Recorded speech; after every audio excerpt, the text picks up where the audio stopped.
all companies is trying to implementing AI and large language models to their processes, to trying some automatization and using agents. But what will we do if these models will so much expensive and if it will not possible to use it by some politics reasoning? And if you're thinking about plan B, for example, to self-hosted some Chinese open source models or something like this. I'm not a hater on AI, and I think money will be, or the cost will be problem in short term where the bubble pops. But going forward, I think it will be similar as with for example, with vision models, because vision models in the beginning, they were super expensive to run.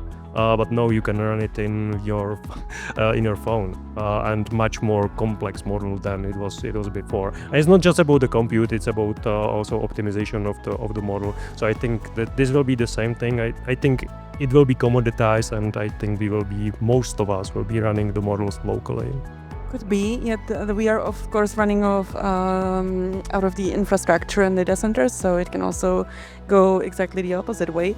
On the other hand, everything we do, we actually start with the business analysis, and I'm also responsible for the AI adoption in the company, and we actually tackled it from the business case perspective rather than the use case perspective, because when I first joined, I realized people have tons of use cases, but not every use case got the business case. So I actually start with addressing this issue and making sure that there is a good business case, even with a buffer.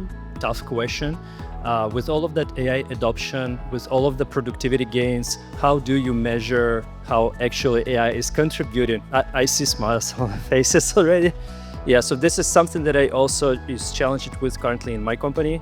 And yeah, interesting to hear about how do you measure and convey this to business.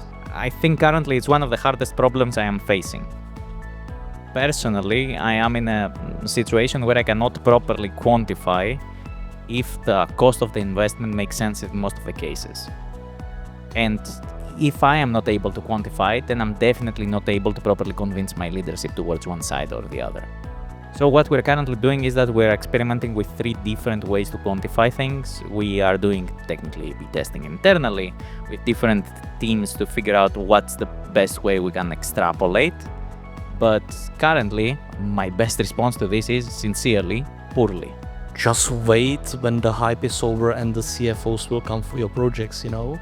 The revenue side of the things is just much more blurry than the cost thing. How I perceive this is that we are not even doing maybe more on the terms of in depth in the amount of code produced, but more in the width. So now people can do much more things that they could before. I mentioned the visualizations before, but there's a lot of different things I see in our teams happening now where people can do something they couldn't before. Because they have these helping tools that let them do some crazy things. And I had a junior guy build and compile some plugin written in C into OBS Studio and push it somewhere, and it was doing something, whatever, timestamping some stream, something completely crazy. He did it in the afternoon. He could test it, he could compile it, so we had this. Without the tooling, we'd be probably struggling with it for a few weeks. So it's really into the breadth of the different things we can do now with the same talent, with the same capacities.